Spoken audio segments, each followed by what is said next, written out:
At 2:33 a.m., the operational character of Exercise Jiangkai 7 changed without announcement. For 11 days, the People's Liberation Army Navy had been conducting what its official communications described as a joint maritime exercise in the northern South China Sea. 17 surface combatants, 2 Type 071 amphibious transport docks, and supporting vessels operating in a designated exercise area that circumscribed Pratas Island within its outer boundary. The exercise had generated diplomatic protests from Taipei and Washington and a standard plan response: routine training activity. No party need be concerned. At 2:33 a.m., the exercise designation was dropped from all plan internal communications. The change was not announced, it was detected. The JMSDF Signals Intelligence Officer aboard the P-1 Maritime Patrol aircraft on its third surveillance orbit had been tracking the exercise communications pattern for 9 of the 11 days. The shift in plan internal communications from exercise formatting to operational formatting. A specific change in authentication codes, message sequencing, and the appearance of vessel coordination traffic that had no exercise protocol equivalent. Registered on her signals analysis system at 2:33 a.m. She had been trained to recognize this exact transition. 11 separate intelligence assessments over the preceding 30 months had described it as the most likely indicator of an exercise to operation shift specific to the plan's South China Sea seizure doctrine. She flagged it at 2:34 a.m. and transmitted to JMSDF Fleet Headquarters in Yokosuka. The watch officer there elevated to the Japan Chief of Defense Staff and simultaneously transmitted to INDOPACOM's watch floor via the Joint Intelligence Link. At 2:38 a.m., 5 minutes after the transition, INDOPACOM had the assessment. The plan exercise force surrounding Pratas Island had shifted to operational status. The Taiwanese Coast Guard garrison on Pratas had transmitted an emergency signal at 2:36 a.m. indicating armed personnel on approach before the garrison's communications were jammed. 3 characters, standard format, the last transmission from the Pratas garrison. The garrison's commander had had 2 minutes from the first sighting of plan rigid hull inflatable craft approaching the pier to the moment his communications equipment was suppressed. He had used those 2 minutes to issue orders to his 480 personnel, transmit the emergency signal, and secure the facility's classified materials. His orders to his personnel were documented in the after-action review conducted 6 days later. Hold position, do not initiate, account for all personnel, await relief. He had received no indication that relief would come. He had issued the order anyway. It was the appropriate order. The plan's seizure operation had been planned over 14 months and rehearsed in 4 separate exercises at the Plan Southern Theater Command. The strategic logic was a refined version of an approach that had produced measurable results over the preceding decade. Present a fait accompli before the responding parties achieve response consensus, establish a defensible position, and force a choice between accepting a new reality or paying the political and military costs of reversal. The Pratas Island version was more aggressive than anything the plan had previously attempted. Pratas is administered by Taiwan.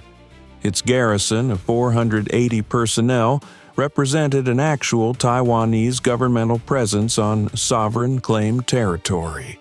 Seizing it was a different threshold than occupying an uninhabited reef. The plan's modeling assessed this threshold as crossable for 4 reasons. First, the garrison could not physically resist an opposed plan landing force. Second, Pratas Island is 340 kilometers from Taiwan. Response time for any military relief was measured in hours. not minutes. Third, the exercise force was already in position. Fourth, and most important to the plan's strategic model, any U.S. or Japanese military response risked being framed as the initiating act of a larger conflict, creating political friction in Washington and Tokyo that would delay authorization past the point of operational relevance. What the plan's model underweighted was the bilateral response framework that the U.S. and Japan had jointly developed and exercised 11 times in the preceding 22 months, specifically for this scenario. Both governments had assessed the Pratas Island seizure as the plan's most likely low-risk, high-gain conventional option. The Pratas scenario had been the subject of a classified joint assessment published 14 months earlier, which had been the direct impetus for establishing the pre-delegated authorization architecture. The assessment had concluded that without pre-delegation, the authorization timeline exceeded the operational window. The plan's fait accompli would be established before authorization could complete. Pre-delegation was the answer to that math. The authorization architecture for a joint kinetic response had been pre-negotiated, tested, and pre-delegated to INDOPACOM and the JMSDF Fleet Commander under specific operational conditions. Active seizure of Taiwanese-administered territory was one of those conditions. That condition had been met at 2:33 a.m. The authorization transmitted to the Joint Operations Center at 2:44 a.m., 11 minutes after the plan's exercise to operation transition. The planned force around Pratas Island at 2:44 a.m., 6 surface combatants, 2 Type 05 2D guided missile destroyers, 2 Type 054A frigates, 2 Type 05 2C destroyers, positioned in a 14-kilometer cordon. 2 Type 071 amphibious transport docks held 8 kilometers northwest, their marine complement already ashore. An HQ-9B surface-to-air missile battery, transported to Pratas in the preceding 96 hours, was operational on the island's western installation with a 200-kilometer coverage radius. A J-10C cap, 4 aircraft, operated from Hainan, 350 kilometers northwest. The HQ-9B battery was the operation's primary complication. Its 200-kilometer coverage envelope extended to within 140 kilometers of the U.S. carrier group southeast of the island. Any air operation over or near Pratas had to account for it. Electronic suppression and fire control radar elimination had to precede or be simultaneous with anti-ship and island engagement. This was not a sequencing preference. It was a geometric requirement.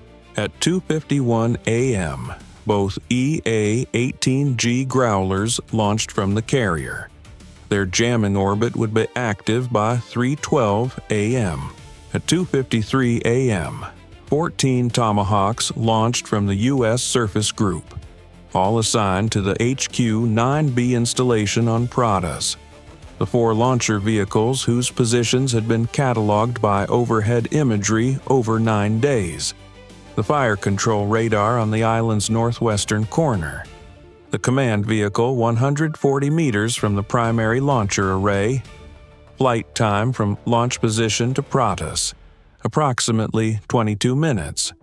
Arrival, 3:15 a.m. The Japanese response element activated simultaneously. 4 F-35Bs aboard the JASSM-ER, Japan's largest surface vessel, configured for fixed-wing aircraft operations, launched at 2:54 a.m. carrying JASSM-ER, assigned to the HQ-9B backup radar and the island's communications infrastructure. The 4 Japanese pilots had rehearsed this ingress profile 7 times in simulation.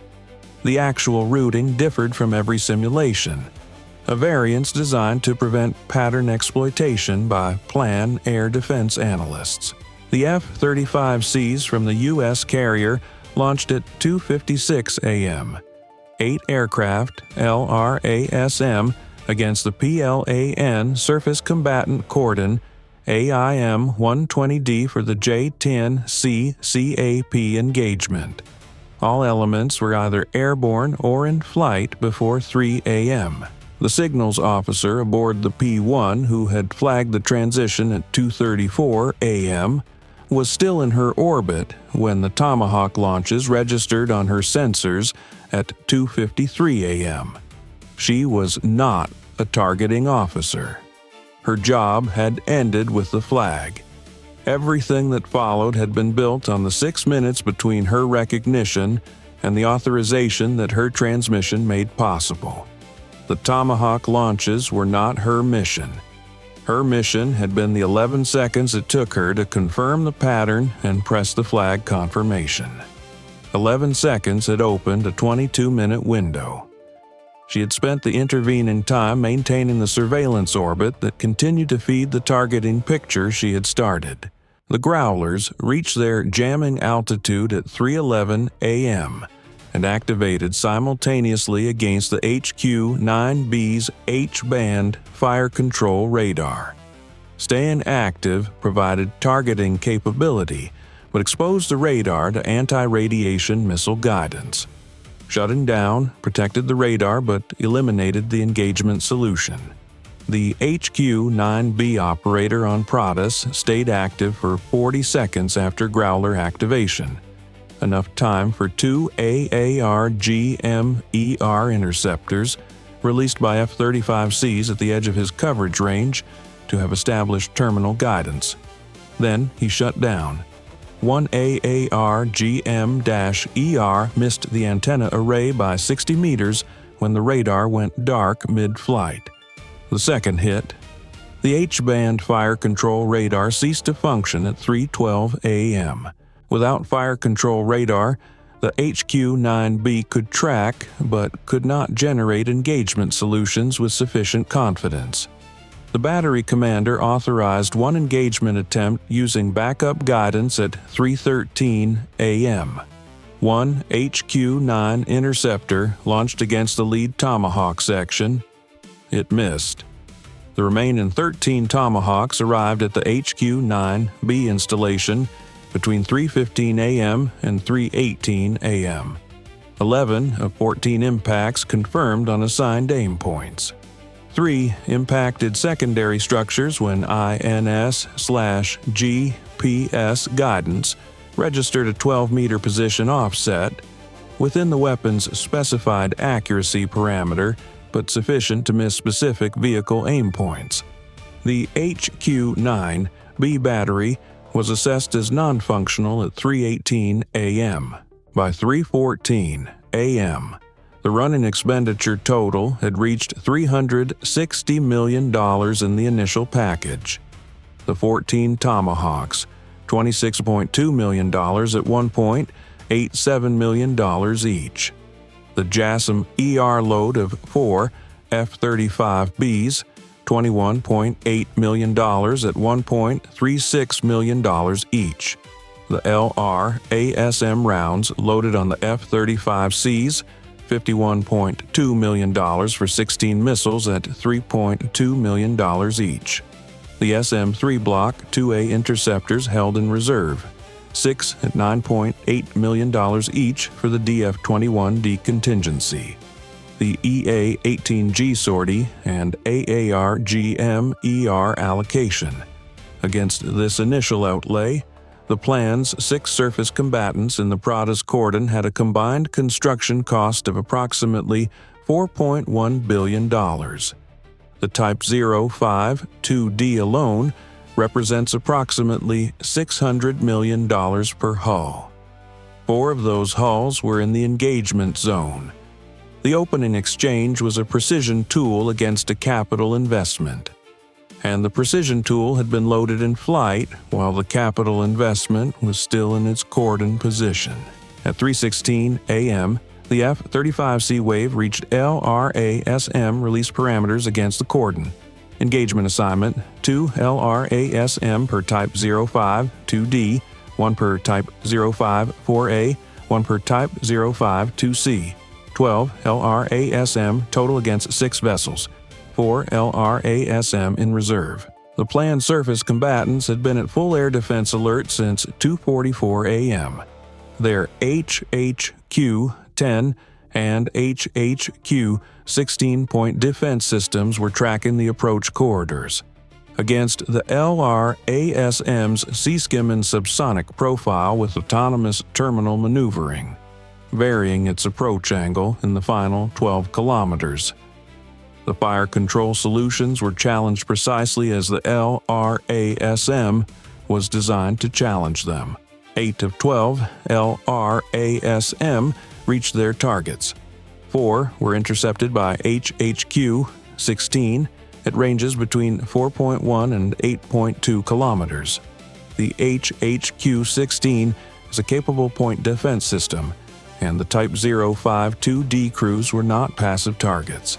They had been at full alert for 32 minutes, and their operators had tracked the F-35C launch signatures from the carrier at sufficient range to pre-position their fire control solutions.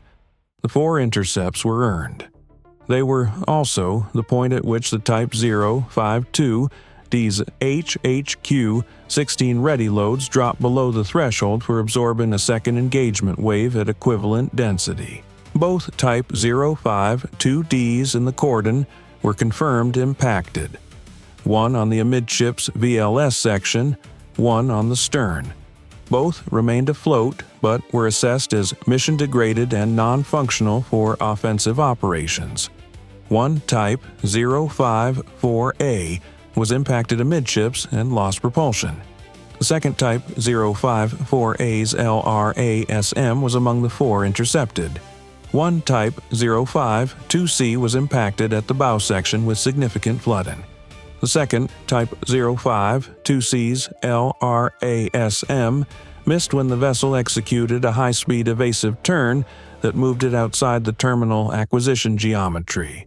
4 LRASM reserve rounds redirected toward the surviving Type 054A and the evading Type 052C. Both impacts confirmed at 3:22 a.m. 5 of 6 planned surface combatants in the cordon were now mission-degraded or non-functional. The 6th, one of the Type 052Ds, was still capable of limited operations on 1 propulsion system. The 1 vessel whose LRASM had been intercepted, the surviving Type 054A, had a YJ-18 anti-ship system operational. Its fire control tracked the Japanese destroyer JASSM-ER, operating as the Izumo Group's screen vessel 160 kilometers east of Pratas, and achieved a firing solution at 3:19 a.m. 2 YJ-18s launched.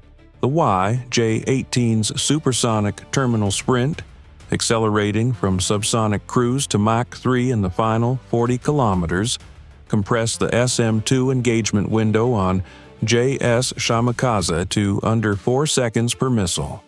SM-2 engaged the first YJ-18 at 8.2 kilometers. Intercept confirmed. The second YJ-18 passed through the SM-2 engagement window before a second round could be sequenced. The CIWS engaged at 1.1 kilometers.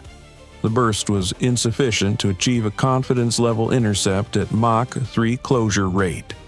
The YJ-18 impacted JASSM-ER's forward section at 3:24 a.m. The detonation caused structural damage to the forward hull section and triggered a fire in the forward equipment space. Damage control suppressed the fire in 26 minutes. JASSM-ER remained afloat and under power. Missile systems were partially degraded. 16 personnel were incapacitated. 2 were assessed as severely incapacitated and required medical evacuation. The Type 054A that had fired the YJ-18S was engaged by two LRASM from the reserve wave at 3:22 a.m. Both impacts confirmed. Lost propulsion and steering. Remained afloat 9 kilometers northwest of Pratas Island. The F-35B friction arrived at 3:17 a.m. during the island suppression phase. One Japanese F-35B releasing JASSM-ER against the backup radar installation came within the engagement envelope of an HQ-16 battery assessed as radar-dependent and therefore suppressed when the H-band fire control radar went offline at 3:12 a.m. The assessment was partially wrong. The HQ-16's passive infrared tracking mode, independent of the jammed fire control radar, achieved a tracking solution at 3:16 a.m. One Hongqi 16 interceptor launched. The F-35B's electronic warfare suite detected the launch and initiated countermeasures. The HQ-16's seeker transitioned between active and passive modes, a dual-mode seeker not fully represented in the intelligence database's capability assessment. The proximity fuse activated at 22 meters. Shrapnel damage to the fuselage underside and right engine intake was significant. The right engine lost thrust. The aircraft diverted immediately toward the Izumo. The pilot declared emergency at 3:18 a.m. He landed on the Izumo's deck at 3:41 a.m. on single-engine STOVL approach with fuel state at minimum margins. The aircraft required depot-level maintenance. The pilot was uninjured. He had released his JASSM-ER before the HQ-16 interceptor reached him. The munition completed its flight to the backup radar installation without him. The radar site was confirmed addressed at 3:21 a.m. His aircraft was grounded. His target was not.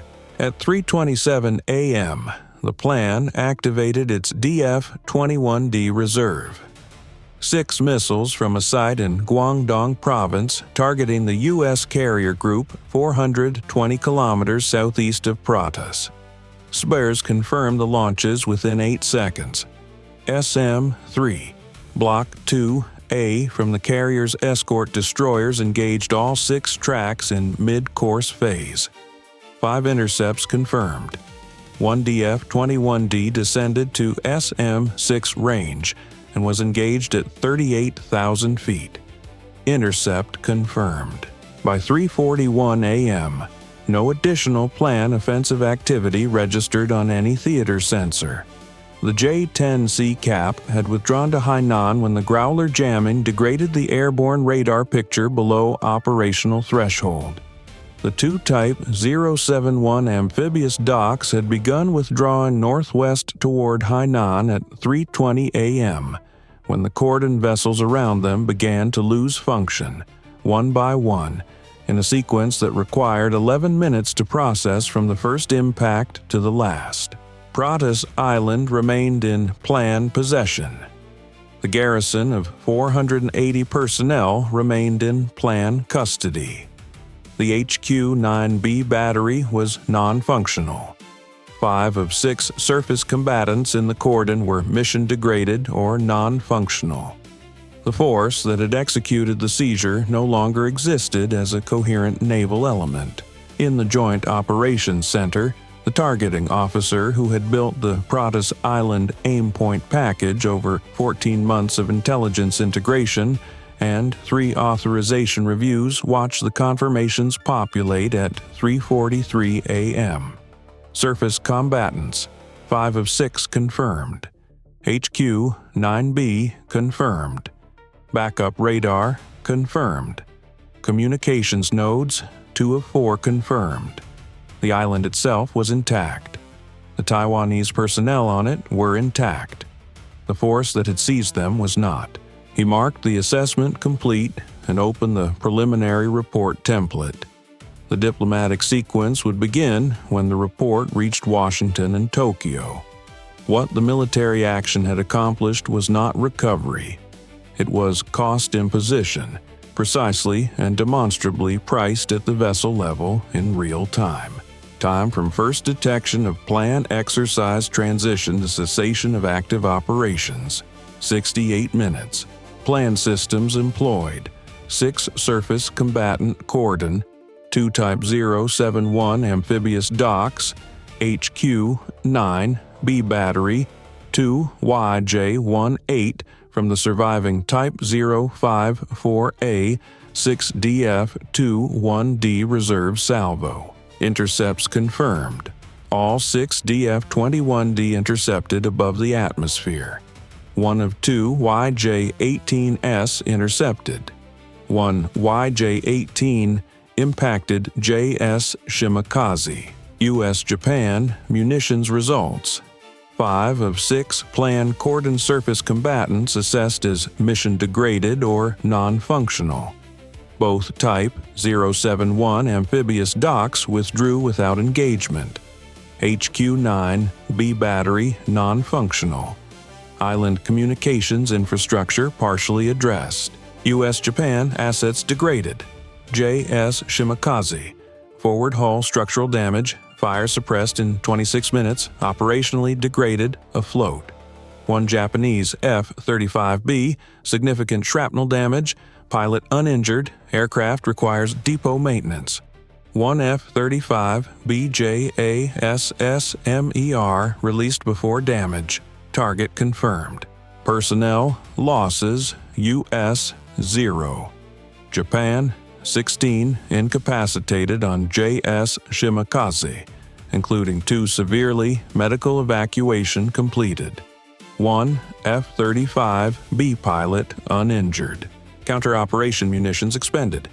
14 Tomahawk TLAM, 16 LRASM, 8 JASSM-ER, 6 SM, 3 Block 2A, 1 SM-6, 2 AARGM-ER, 8 AIM, 120 DAMRAAM. Total U.S.-Japan munitions expenditure estimated $670 million. Planned surface combatant and island defense infrastructure value in non-functional or mission-degraded assets estimated $3.8 billion. Exchange ratio 1 to 5.7 in U.S.-Japan favor. The plan had invested 14 months of operational planning and committed $4.1 billion in surface combatant assets to hold a position that generated $670 million in response cost. 5 of those combatants were now non-functional. The force that executed the seizure no longer existed as an operational element. Replacement timeline for equivalent hull capacity, 18 to 24 months. The plan had modeled a fait accompli. What they had received was a fait accompli with an immediate and precisely calculated cost invoice. The garrison was still on the island. So was the bill. Whether the garrison would remain was no longer a military question. It was a diplomatic one. The 68-minute operation had set the terms of that negotiation. The plan's 14-month operational planning effort had modeled the seizure with high confidence and had modeled the response with insufficient precision. Their confidence interval on U.S.-Japan authorization time was based on historical decision-making patterns in analogous scenarios. None of those scenarios had involved a pre-delegated authorization framework. None had involved a joint force that had rehearsed this specific scenario 11 times. The historical precedents were real.